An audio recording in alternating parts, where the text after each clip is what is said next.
multiple types of kind of career ambitions, either for just wanting to get a job or the workforce right away, as well as wanting to go to graduate programs to do different types of things like that. So keep that in mind. Any questions on that? No? So this is supposed to be experiential, sort of in nature, right? So let's do a couple simple experiments. So the first thing I want to talk about is just some of the basic equipment that we have in the exercise physiology lab. So the first thing I'll draw your attention to, you guys can get up and come on to the side. So the first thing I'll draw your attention to is this treadmill, this metabolic cart. Has anyone seen like pictures of athletes doing testing or that sort of thing? They're running on a treadmill, they have a big face mask on, and they have tubes coming from it and stuff like that. That's what this setup does for us. So we have that capability here. It's widely used. It's really applicable. It's one of the most valuable things that we give our students hands-on experience and learning. So in labs and in different research projects and things like that, we'll hook them up to the treadmill. This treadmill goes up to 25% grade and I think 12 to 15 miles per hour. And then this metabolic cart analyzes the oxygen and carbon dioxide that a person can breathe, the oxygen they're consuming and the carbon dioxide they're blowing off. And so we can look at their oxygen consumption during running, during walking, during different types of activities, roaming, cycling. We can compare those things and do that. All right? Okay. So that's kind of a big one that people learn how to use. One or the other, you guys can sit down here. Sorry. So that little blue square right there, this thing is called a force plate. So what this is a really sensitive piece of equipment. This is kind of Jaren's thing, the guy that talked to you this morning. One of the things that you can do standing on this can tell you not only how much force you're putting into the ground, but it can also tell you where your balance points are, how you're. So for example, I can look at how much my foot moves, or 2 feet move, when I'm just standing still, or when I'm standing still with my eyes closed. And you can see that you require more movement to adjust for things in space when you're, or if I'm standing on one foot with eyes open, one foot eyes closed, those types of things. The other thing this will be often used for, and you can see it set up for this right now, is you have a certain height, and then you can jump down onto this and figure out how much force that you're absorbing. And you can look at, you can compare that to different knee angles and different jumping techniques and things like that. And you can determine, all right, what's the best way for me to reduce the amount of power when I'm jumping or landing at particular angles and things like that. This little thing right here, this is unbelievable, so I always tell people when I have them laugh. That little blue square right there, $13,000. Can you imagine? Anyways, so it's pretty cool. We have it. It's here for students. So one of the other things that we recently acquired, which is very exciting, is this little piece of equipment. So this little piece of equipment, this is a product that just came out. Not a lot of places have this. So basically what we can do is they've reduced that whole setup over there with the wires and the tubes and the mask and everything to this. And so you put this on the mask, put this mask on a person, and then now all of a sudden they can go out and they can do a soccer practice, or they can ride their bike, or they can go for a hike, or we work with wildland firefighters, so we're planning on using this piece of equipment to find out what are the differences in people's oxygen consumption with different pack weights, when it's hot, when it's cooler, when they're digging line, these types of things. So we can find out how many calories are burning, because oxygen consumption is related to caloric expenditure, and then we can better plan for things like how much food they should be eating when they're working like per hour, or how much food do they need to replace if they work a 5-hour shift, these types of things. So we work with firefighters and athletes and individuals like this to try to optimize their approach, performance approach. All right. So, yeah, I'll talk about something. So I want to show you guys something. Who here is really stressed out? Anybody? 100%. 100% stressed out. I'm always stressed out. You're always stressed out. Yes. Okay, what's your name? No worries. No. All right, so no stressed out. So, do you know, so what are some conditions that are associated with stress? Like what physiologically do we know happens when a person is stressed out? So say you show up to class and then you realize that there was a huge assignment to do and you didn't do it and you totally forgot about it. And you find out about that, what happens to you physiologically? Your blood pressure starts to rise? Well, can you tell when your blood pressure rises? No, Okay. sadly So not. think about things that you can feel. Oh, you start to sweat? Sweat, perfect. So you start sweating. What else? Okay, so your stomach goes in knots, right? Right One out of the the reasons door. why your stomach goes in knots is because your stomach is an endocrine organ. And so when you realize something is really stressed out, you're not thinking about eating at that point. You're thinking about, the way that we evolved was when we have stress, it's time to fight or run, right? Fight or flight response. Well, you don't need blood to your stomach to help you digest food when you're trying to run away from a lion, right? So the first thing you do is you get that stomach cramp because you dump a bunch of hormones into the system, but you also stop blood flow going to your stomach, right? So what else? What's that? Okay, so you become like a little bit more focused, and maybe your pupils dilate, and you start to have these reactions where you're, again, it's going to help you with some sort of like physical threat. What else? What other things? So you're sweating, you're shunting blood away from your stomach, you're focusing in terms of your eyesight. Yeah. You could get angry. You get what? Angry. So this is sort of a mental, so think physiological though, not emotional state. So what are things that are associated with getting angry? What do you feel like when you get angry? Right, your palms start to sweat. What's the big one? You start to blush up in the Okay, cheeks. so blood flow. Your heart starts to race. There we go, right? So you start to get a fast heart rate, right? So all these things are related to parasympathetic nervous system, and all of those things are helpful if your body is doing what? Sitting still or working out? Like when do you want high heart rate, high sweat, focus? Working out. When you're physically moving. So there's an issue then that we have in modern day society because what we were built to respond to in terms of stress were things that physically threaten us, right?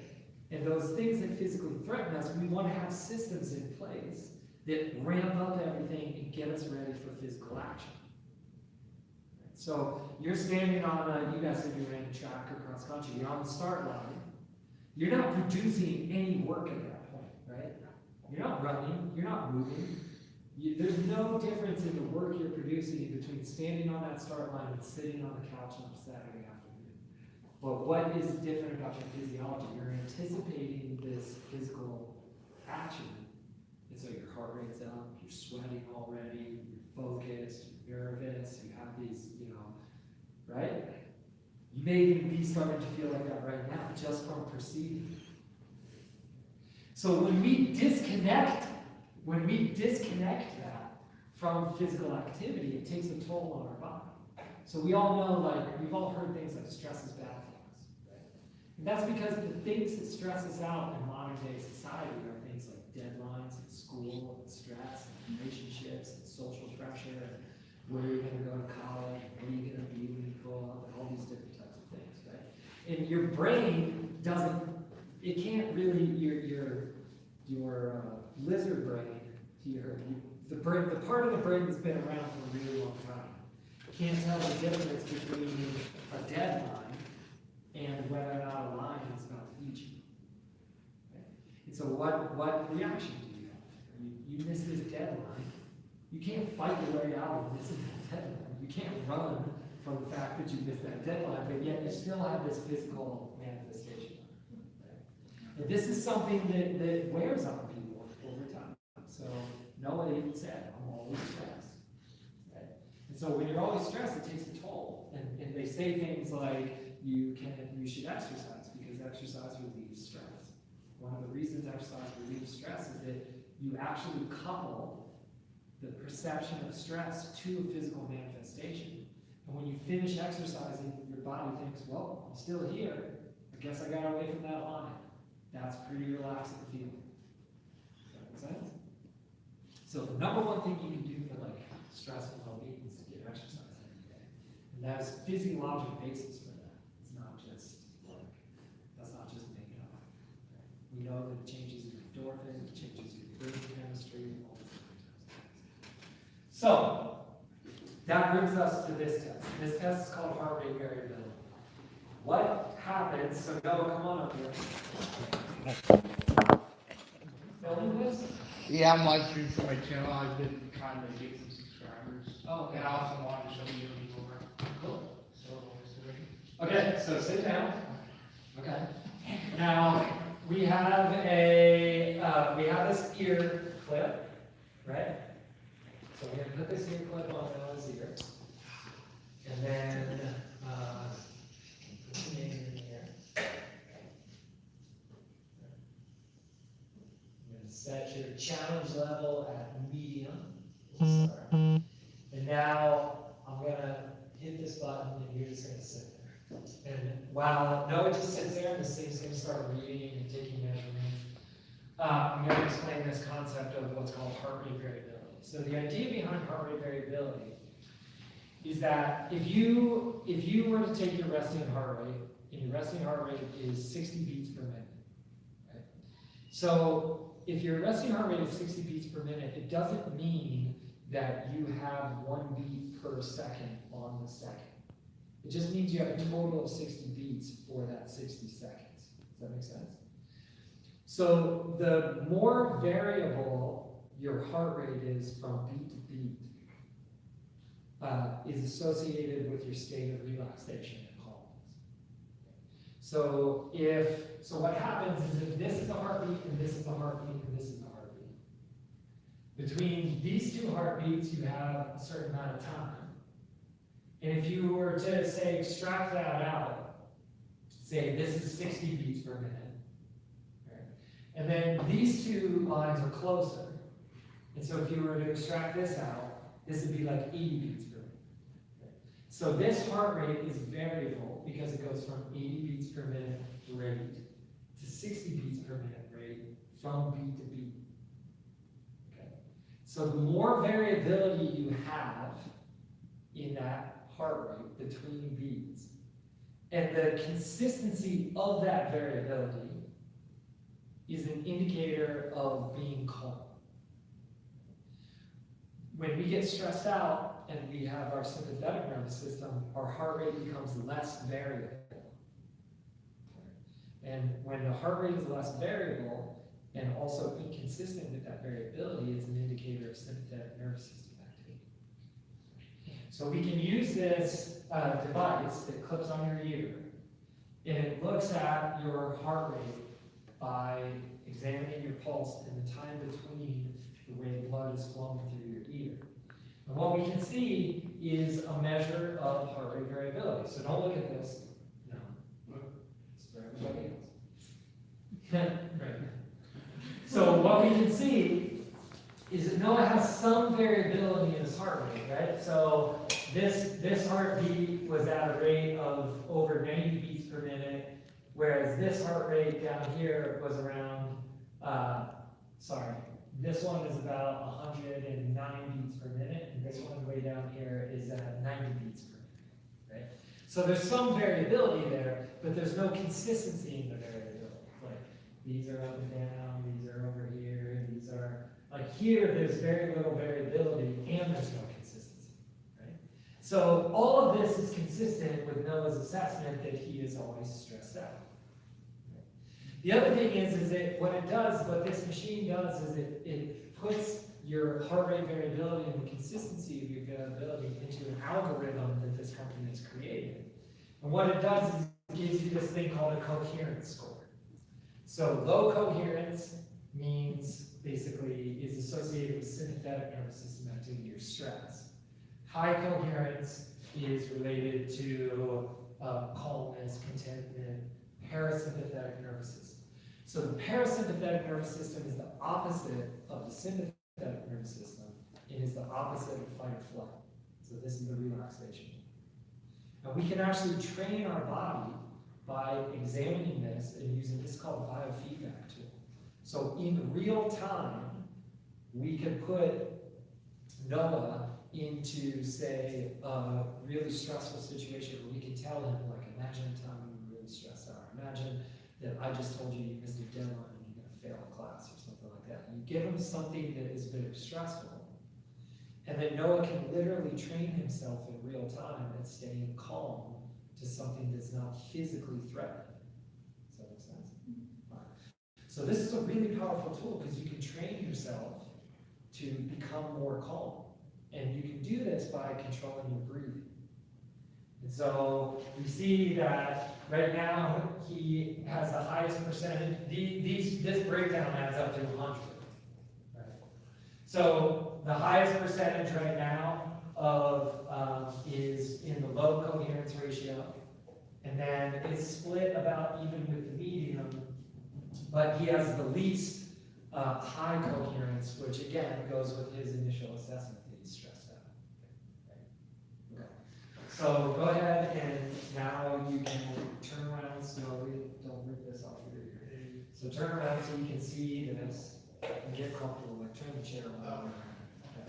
So now you're not paying attention to the class. You're not thinking about your YouTube channel. You're not thinking about anything. You just really have to try to prevent myself. What? I'm trying to prevent myself from laughing. Yeah, don't laugh. Okay. So now what I want you to do, Noah, is I want you to follow this breath indicator. So breathe in, breathe out.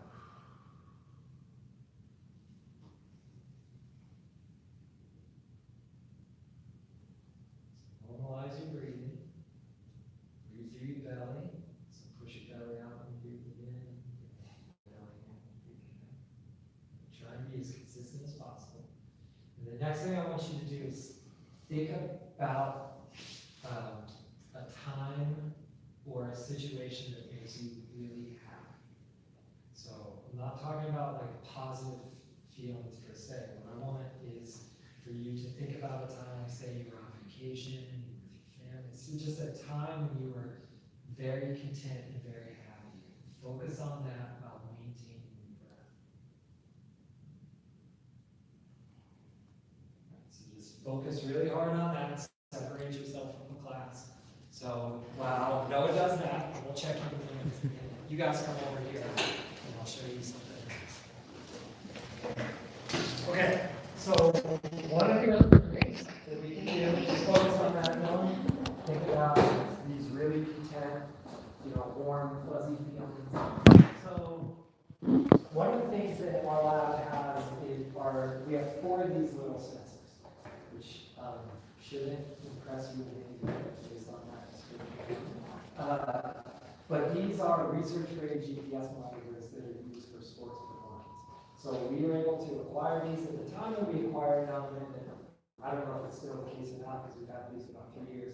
We were the only NAIA school in the country that had this technology. So this is the same GPS monitors that they use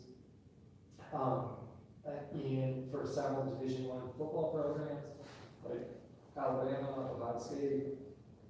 This is also the same GPS technology that they use for professional soccer clubs like Manchester United and these types of athletic organizations. What these do is they allow you to see where a player is on the field, how fast they're running, how quick they're changing direction.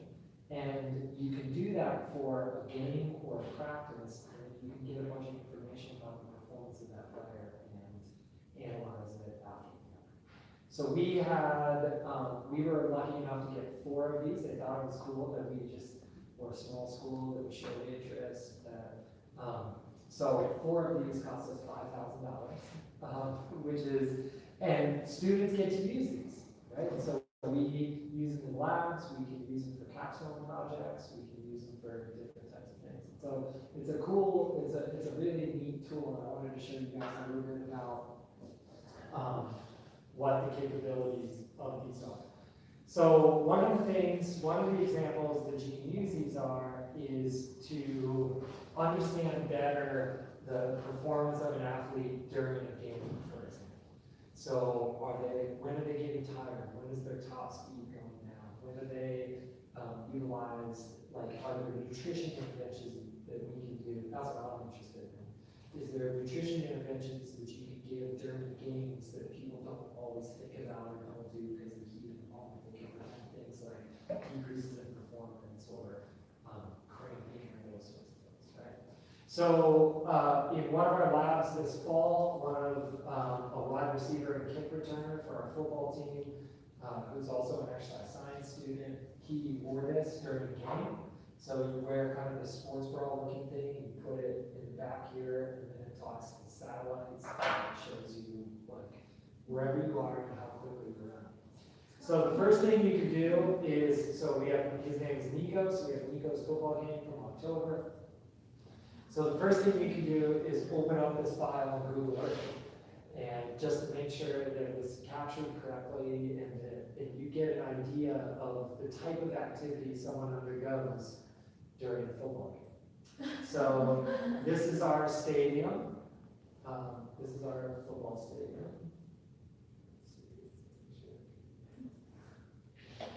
So this is our football stadium on campus. We're in this building right here right now. So this is the football locker room. This is the walk that they do through the tailgate zone and the alumni before the game. So it's kind of like, I forget what they call it, the walk of something. And so they kind of come out of the locker room here, they go, this is the EOU sideline. This is where he was when he wasn't actually in the game. And then this is all the action where he was during the game. So you can look at he's a kick returner, so you can see his different, this actually, where he was back and forth so many times in one area, was his warm-up. So he's doing different sprints and different things like that, so you can look at, and you can say, like, okay, do we need to do this much during warm-up? Can we get the same effect without it? All these different types of things, right? Stay focused, Noah. You're doing great. He was 0 in the green, and now he's up to 9, and he's been as high as 11. Now we're stressing him out. Breathe deep, think happy thoughts. And look how much more, like, even his graph is now. Remember, it was all over the place, and it was all up. Now that he's, like, getting into this calm and relaxed state. So I can leave that out a little bit. Okay, so back to this. So you have all of this information, so you know, like, where he was, what he was doing, the different, you get an idea, and you can compare this to somebody else's that, say, maybe didn't play so much, or those types of things, and you can see the difference in. Okay? So the other thing that we can do from this is we just get mountains and mountains of data. So this is over the 3-hour period that he wore this on game day. You can see here he went through a warm-up, which required several high-speed sprints up to almost 15 miles per hour. And then you can go through here and find out how many times he's sprinting, where he's moving, how fast he was moving at any given time during the game. So the maximum speed that he reached during the game was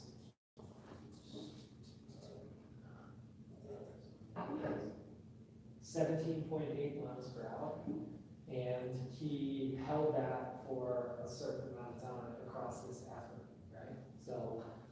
So you can look at that. You can also say, all right, this is 17 miles per hour, 18.6 miles per hour at 2:06 p.m. and 26.2 seconds in the day. So we can actually go to this table, and this table tells you what that athlete was doing during the entire length of the game, every 0.067 seconds. All right. So about 20 times per second, it tells us what he was doing. So there are thousands and thousands of data points that we got from him over that time period. You can see. And because we saw that his fastest effort was at, what was the time I said? 2:06:26. So that's all 2:05. Still 2:05, still 2:05, still 2:05. So now we get to 2:06. Then we go down to 26. And we can see here, by looking at his speed, that this effort actually started at 2:06:14. And he was going 0 miles per hour. And then he started this effort that led him up to, at some point, a maximum speed of 18.6 miles per hour. Right there. About 12 seconds later. So that's some sort of long effort. Okay? Pretty cool, huh? So we can also look at the number of times that he sprinted over a certain speed. So he had 22 sprints that were 4 seconds or more. He had 23 sprints that were 3 seconds or less. He had, so you can look at all this type of information to get insight into what he needs to train. Does he need top end speed? Does he need to be able to hold it? Those types of things. So when you think about something like a 40-yard dash, which is what football players use a lot, you think about just the time for a 40-yard dash, right? But you don't think about how quickly they're starting, what their acceleration is, how long they hold it, those sorts of things. So I wanted to show you that. Sometimes they can enhance. And the other thing we can do is look at this, which is the map. This is the same map that you saw in Google Earth, it's just we don't get to see the football field because we don't have the Earth picture. But every single one of these, you can look at different zone speeds, right? So the fastest zones are zone 4, 5, and 6. Those are his top speeds. So if we take out zone 1, for example, that's just standing around the sideline. Zone 2 is also standing around the sideline and maybe jogging in and out of plays. Zone 3. So these are all the sprints that he did in zone 4, 5, and 6. And then you can add up the total distance that he spent sprinting. Cool? Worth showing?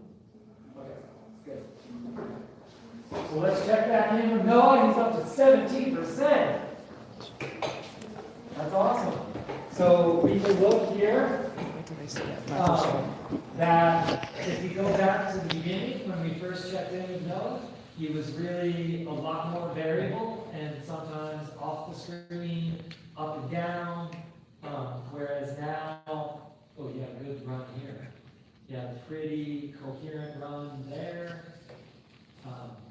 He's doing pretty good. He's gone from 44% in the medium up to 16% in the high.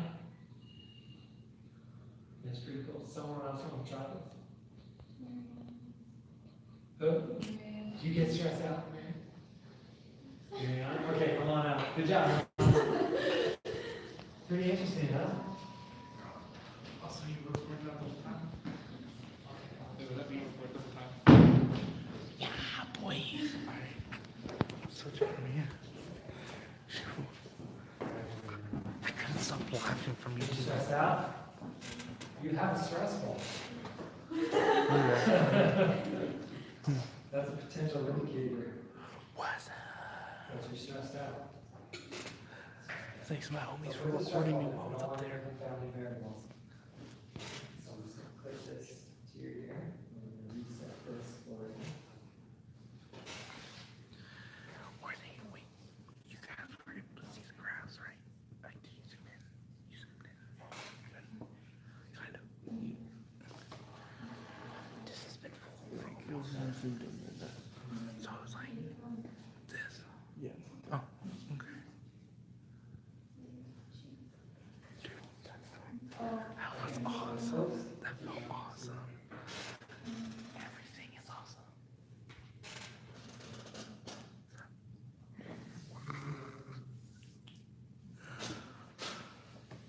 So, we have one capstone student last year that used this to try and see if he can predict based on someone's like how calm they were a couple days before track meets, how well, if it correlated with performance in track meets.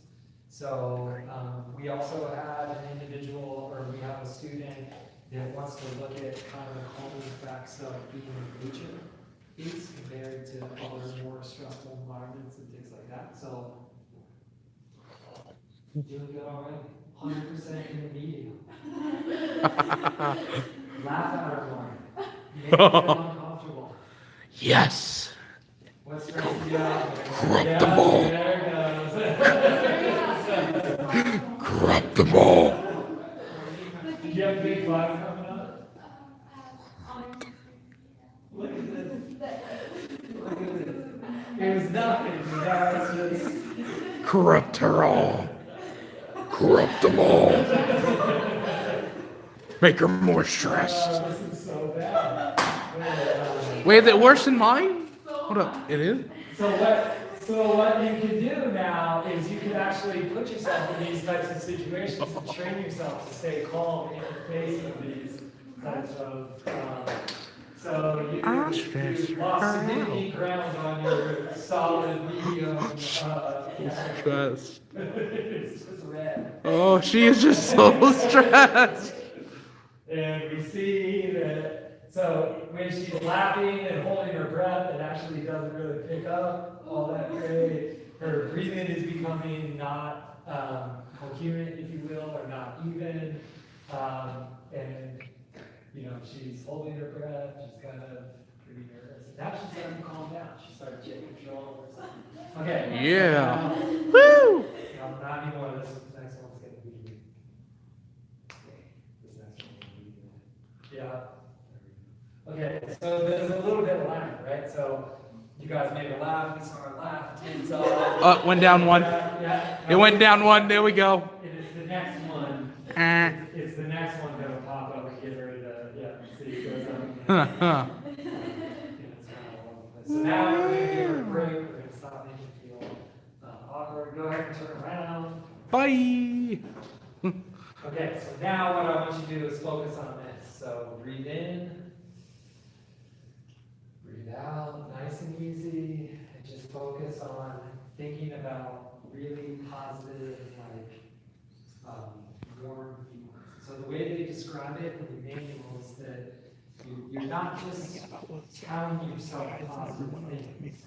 And what you want to think about is like happiness. You want to envision yourself during a time when you were just genuinely happy and relaxed and saying, again, it's on vacation. Yes, she needs it. Yeah, just forget that. Focus. Throw that stress You ball. can do this. So that's why you don't want to think about them. You just focus. You got this. Just focus on. I'll take them over here. So you work on that. I'll bring them over here. Okay. So the last thing that I want to show you guys, we have a few minutes left. Come over here. Is, so basically, sorry, one more thing, Mariana. It's just as you're thinking these really positive thoughts, you can actually think about making this go up. Right? So focus on the breathing, think about the green one going up, and just think about like really happy. Try and relax as much as possible. Tense on it. Really, yeah, perfect. Okay, no one's looking at you. You guys look. So this thing is called a, so this thing is what's called a spirometer. So what a spirometer does is a spirometer helps measure an individual's lung capacity. And so one of the things that we can do with this, it's used a lot. Has anyone heard of a field called respiratory therapy? So you can use respiratory therapy. You work with people that have different types of asthma or lung disease or complications or these types of things, right? And so one of the things that you can do is measure how strong your lungs are with this. So who would like to measure how strong their lungs are? I have asthma, so I actually am curious on knowing. We Shoot. need somebody else. Okay, go ahead and sit down. What's your name? Hey, you can get out of the leader. So come over here real quick and look at this. So now, how tall are you? 5'10". What, give or take, is your weight? 50. What's your age? 17. Okay, so what we're gonna do is you're gonna take this thing, which is, it has a little rotor in it, and it measures basically how both the volume and how strongly that your lungs can move air. So in those earlier examples, for example, the treadmill VO2 or the mask VO2, what we were talking about there was, one of the things that we were talking about there was oxygen consumption, right? And this isn't measuring oxygen consumption, this is just measuring just the power of your lungs to move air, okay? So, the way that we do this, we put one of these disposable things in here. I have clean hands, I'm ready. You put this over your nose and kind of have it sticking up, not out. Right? We don't want to lose any precious lung volume out your nose. Yep, perfect. Nice tight seal there in your nose. Okay. Wow. The proof is in the voice. Okay, so you take this. So what you're going to do is put your mouth around the cardboard part, this cardboard part. And then what you do is just breathe normally for about 3 breaths, just in and out, in and out. And then when you're ready, you breathe out on that last normal breath. You kind of try to get all the air out of your lungs. Then breathe in as much air as you possibly can, and then blow out as hard as you can. And keep doing it until you hear this machine beep. Okay? So it's in, out, then as hard as you can. Okay? Okay. Go for it. So these circles here will tell you in, out, in, out. So I'll do one more of those normal ones. All right, breathe out all the way. And as high as you can, go, go, go, go, go, go, as much as you can, as much as you can, as much as you can. All the way till you hear a beep, keep going. Okay, all right, yeah, good job. You're right in the predicted zone.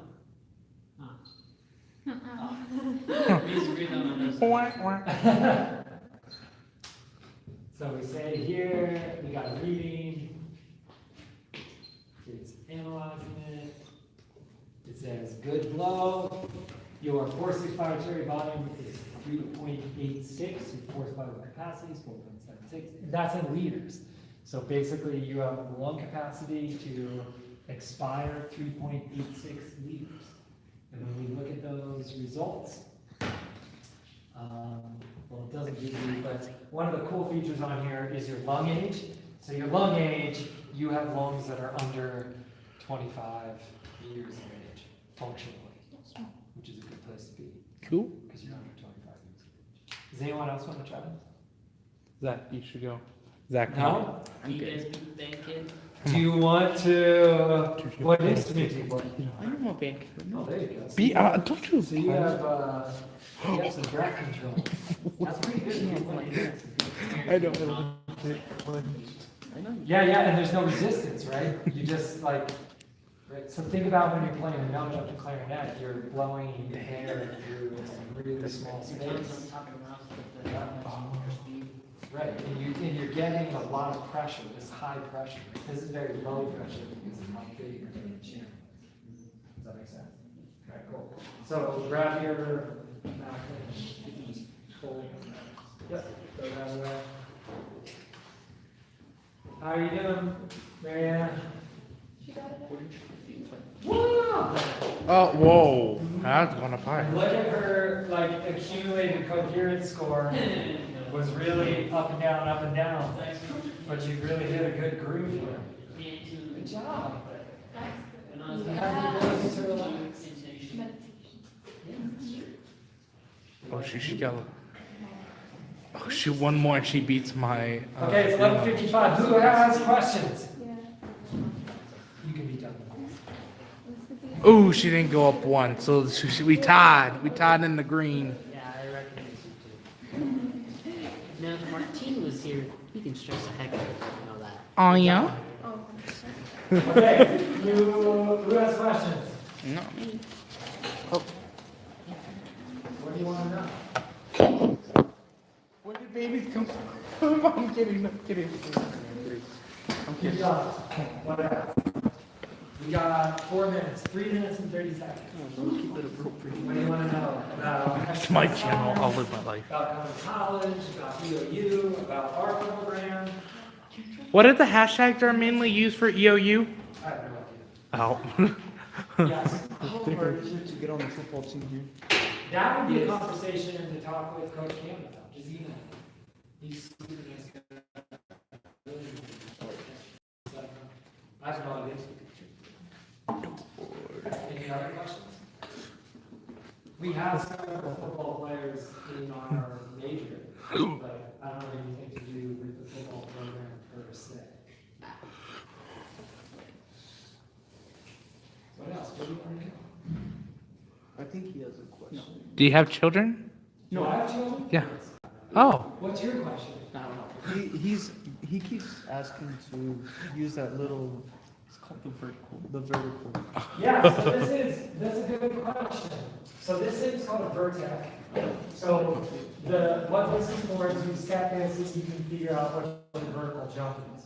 The problem is that this is really easy to manipulate because you can go like this and say, oh yeah, that's as high as I can reach by flexing your back on this side and not Higher than fully that. reaching. And then when you jump and reach and you lean like this and you try and get higher and things like that.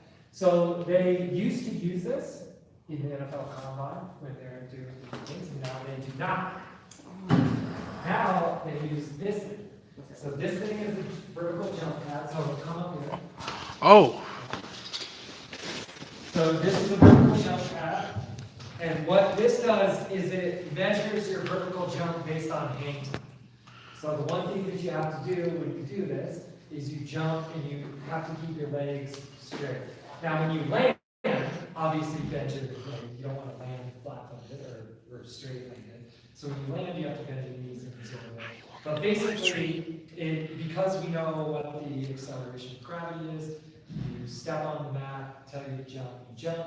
It gives us your hang time, and it tells us what your vertical jump is. Want to do it? No. Why? Oh, come on, Zach. Come on. Do it. Do it. I mean, there's no like. You're not- nothing, You're not gonna break it. You'll be fine. Okay. Chicken. So step on the mat So keep my picture in the air, but when you land, you can bend. Okay.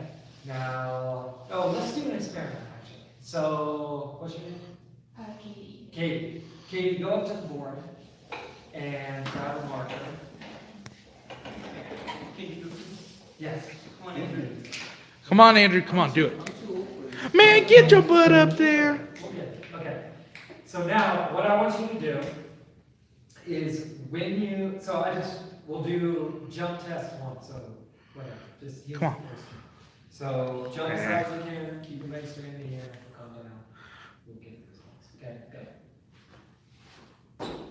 Okay, 13.6 inches. Wow. Okay, so jump 1 was 13.6. So step off. You were in the air for 0.53. Now you did a good job keeping your legs straight. Now, what I want you to do is try what's called counter movement jump. So one of the things that you did was you're on the mat like this. You said jump, and just bend down about this much. And then you move. Okay. So what I want you to do this time to maximize your vertical jump, we want to recruit as many muscles as we can.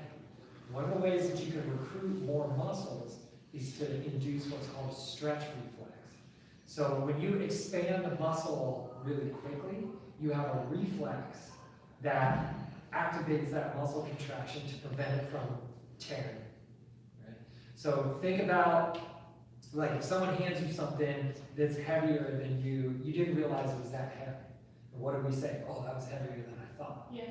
Right? Because you thought you knew how much it was going to weigh, and then you put it in your arms, immediately your arms flex, and then you realize it was heavier than you thought, right?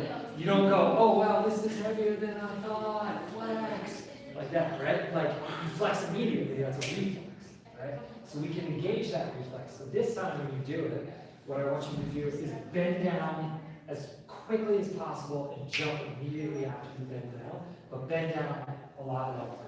So we're going to look at the range of motion. The other thing you can do is throw your arms as high as you can in the air. So bend down and jump as high as you can and make that as explosive as possible. Okay?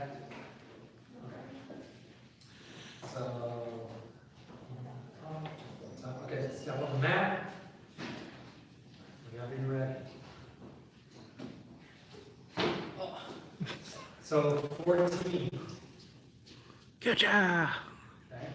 All right. So you're in deeper, engage that stretch reflex, got another half an inch on his vertical jump. Right? So that was better. So, and you can practice this, you can work on it, right? You can get, because one of the things that happened when he jumped in a way that was a little bit less natural because he hasn't trained those motor units for that action. So the first time he just jumps like he normally would, right?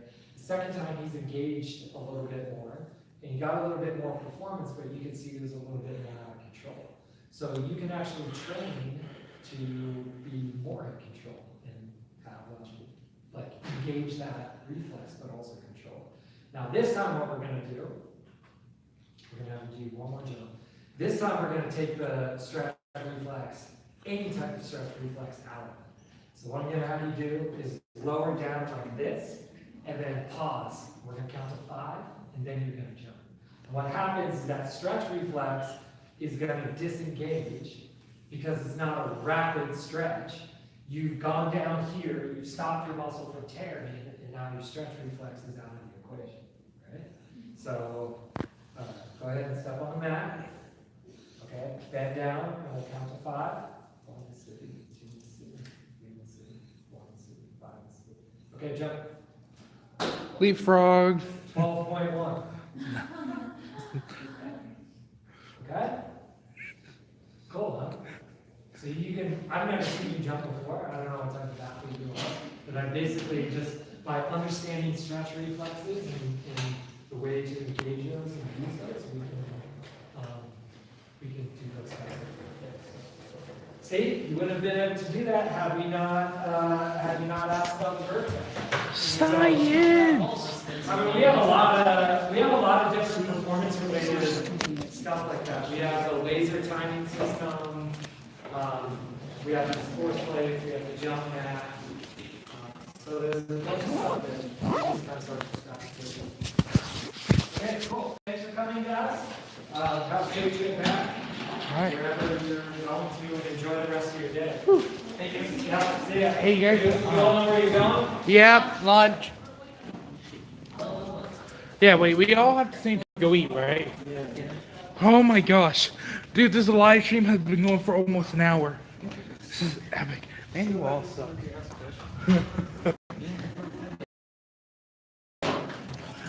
I might end the live stream right here for now because I don't want a video of me eating. See you next live stream or whatever next part.